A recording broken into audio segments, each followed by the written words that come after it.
So we're going to make a video of Miss Siena's skills that she has covered, and it's going to be one spot that you can go to see all of her new skills. So this first exercise that we go over is called Relax on a Mat, and great. What we're looking for from Miss Siena is that she comes on over to the mat and then gives us a down and then rests her little chin down on the mat. And so this will give her emotional intelligence via her body language. And so I love that. This additional little piece here, she cocked her hips out to the side. This is her being additionally relaxed. So another thing you can look for.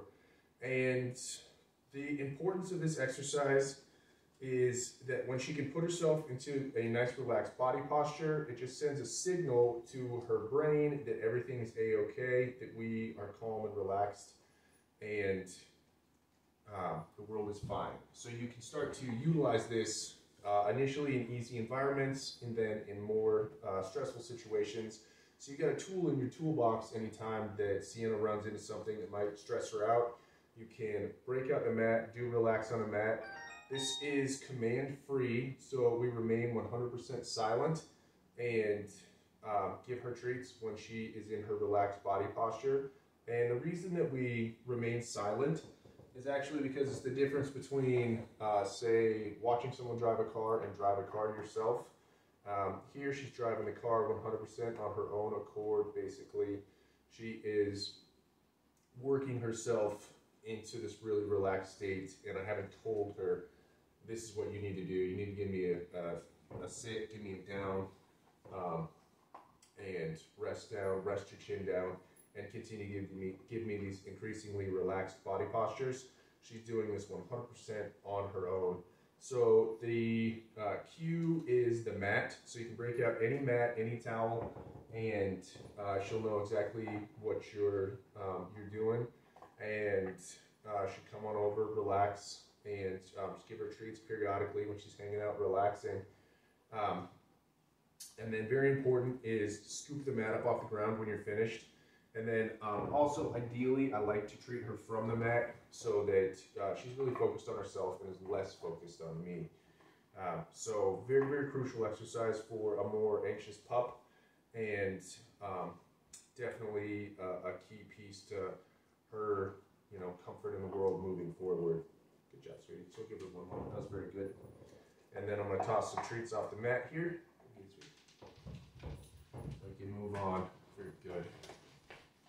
So next what we're going to do is we're going to go over our name game exercises. And so with our name game exercises, what we're looking for is just some excellent eye contact. So the first rendition of this, I'm just going to take some treats, drag them up towards my face. Siena, she's got to make some great eye contact. Then I'm going to do it without dragging treats up. Siena.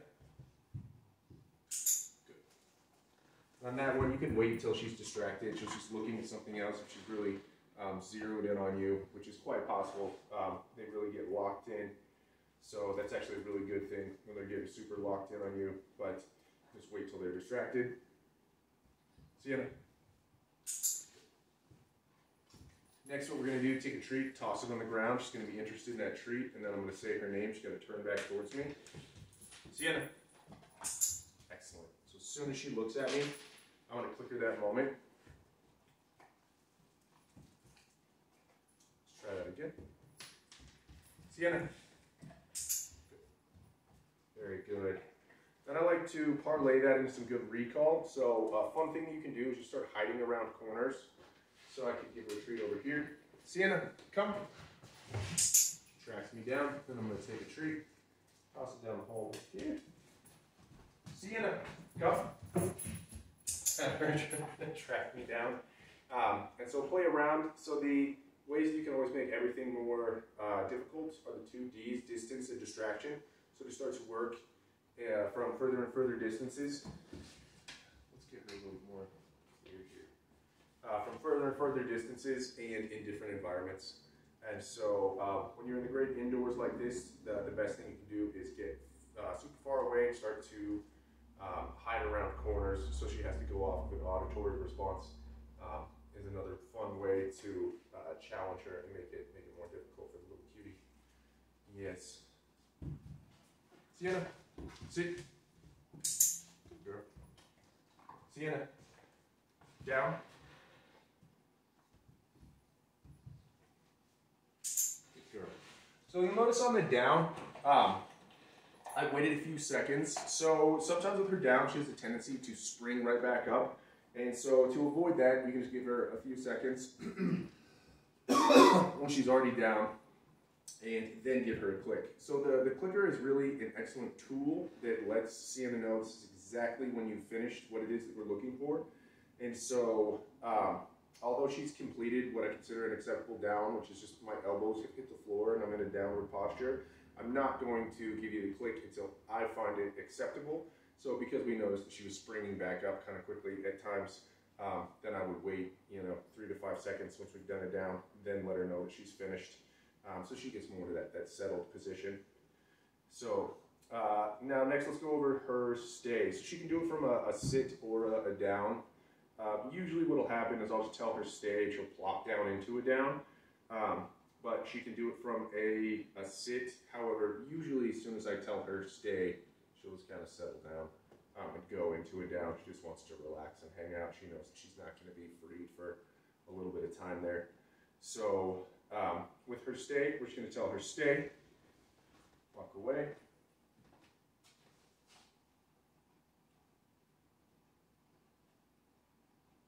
Free. Very good. So freeze her release command. Lets her know that she is finished. So she's obviously doing a more challenging rendition, which is turning away from her. If I stay facing her like this and back up, that will be much easier for her. Turning away and walking away is a more challenging experience for her cuties. So she's got the skills to pull off a more challenging stay. So we're trying to work on her level of difficulty and take her where she's at. So definitely got a smart girl on your hands here. So let's give her another shot. Siena, stay.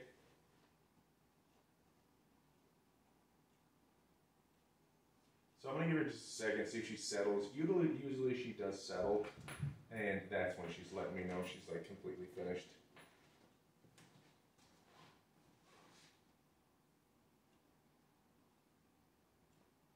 Good girl, very good girl. So we went out of frame a little bit there, but that's fine. So anyway, again with the 2Ds, distance and distraction, and one other element is just duration for her stay. Another way to increase the difficulty, just start to do it from longer periods of time. So next one I want to go over is a leave it. And I really like this one for her impulse control. She gets real excited about her treats and kibble, and really want to work with her on her ability to be excited but still contain herself. So the first one is I'm just going to take some treats in my hand. We'll do this from the side here so you can see what we're looking for. And I really want her to pull back when she's interested in the treats. Leave it. Perfect, just like that. That's perfect.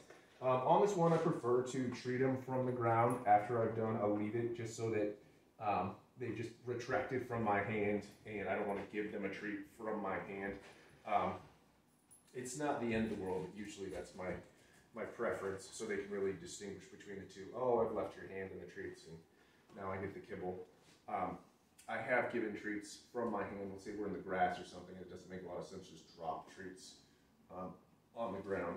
But anyway, when we're first learning a solid leave it, a great way to distinguish between the two. So next, this is very important for our cuties. So this is another, pardon me, leave it. And what I'm going to do on this one is I'm going to drop some kibble on the ground and tell her leave it. And she doesn't get a go after the kibble until I tell her free. So one thing I've noticed about our little cutie here, she can be very cognizant of your body posture. And so if I was lording over the treats, she would stay, and if I backed up and stood up from the tree, she would go after him. So we really had to work on it. It doesn't matter what I'm doing with my physical body. you don't get to do anything until I tell you free. So I'll show you what this looks like. Siena, lead it.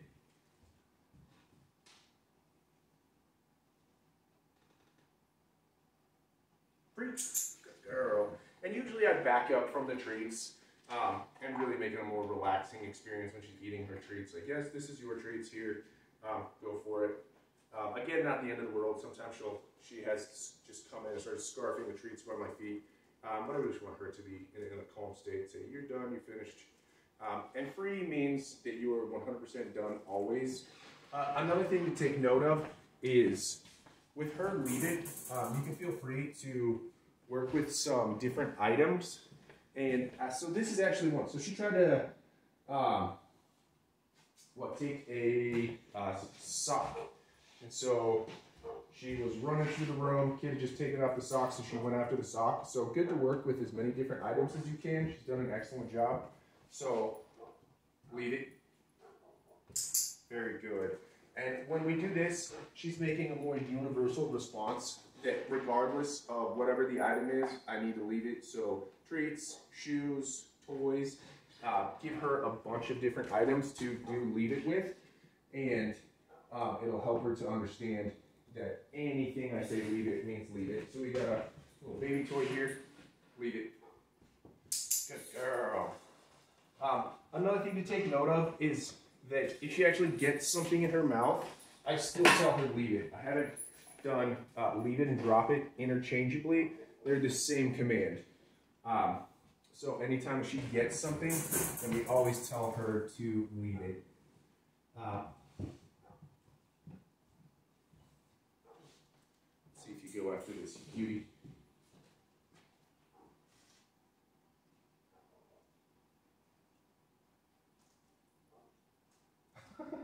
She actually heard me cranking around in my treat bag here for a second.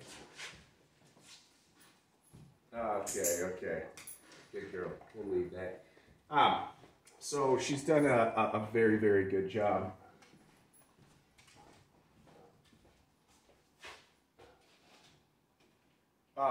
Another thing that is very important for our cutie here is when we go through doorways, I want her to stay. Again, something for her impulse control. Siena, stay. Go. Good girl.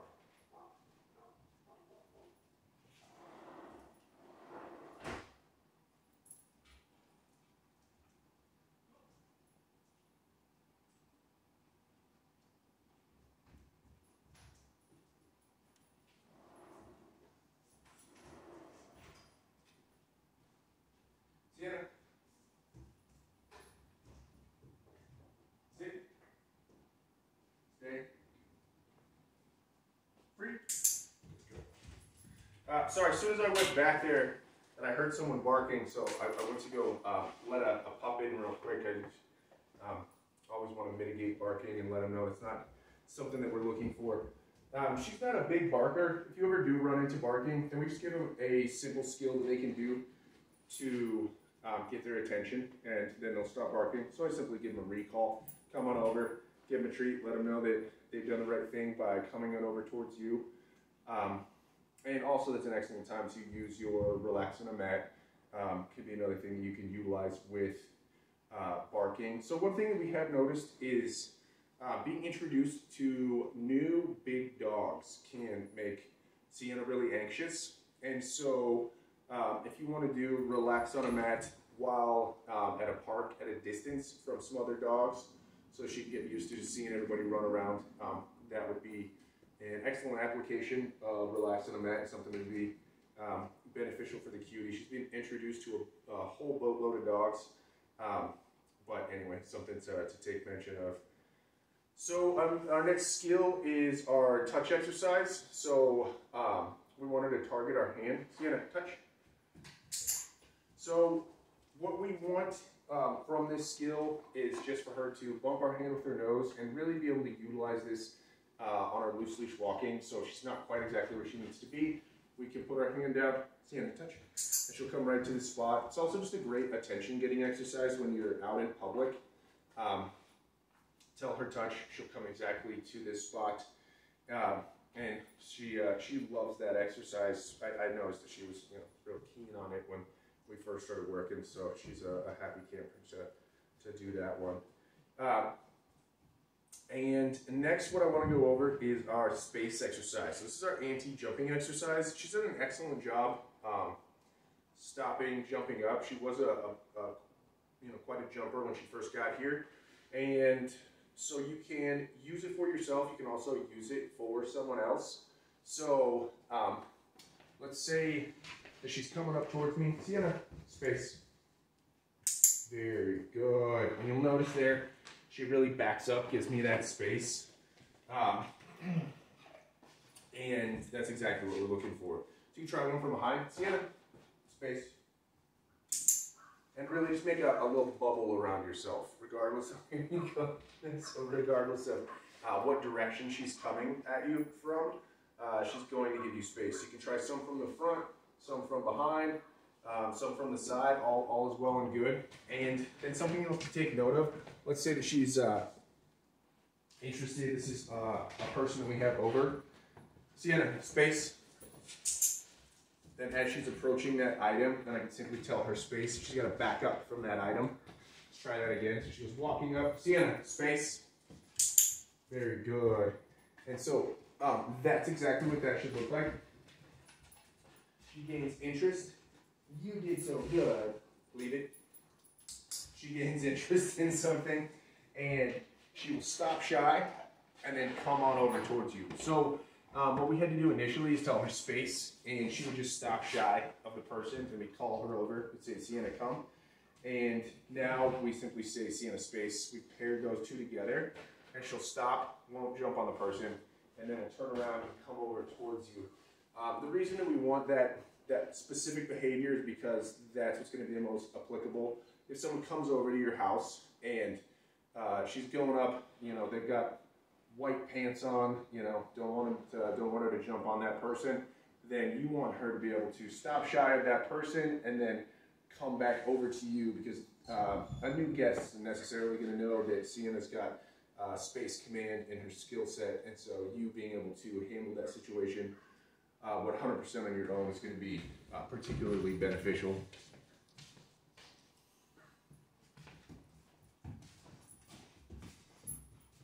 So next what we're going to go over is our loose leash walking.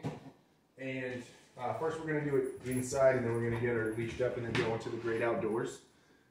So with our loose leash walking, I'd say the most important piece is that we always have slack in the leash. So we want her to know that if there's ever tension in the leash, that something's not quite right.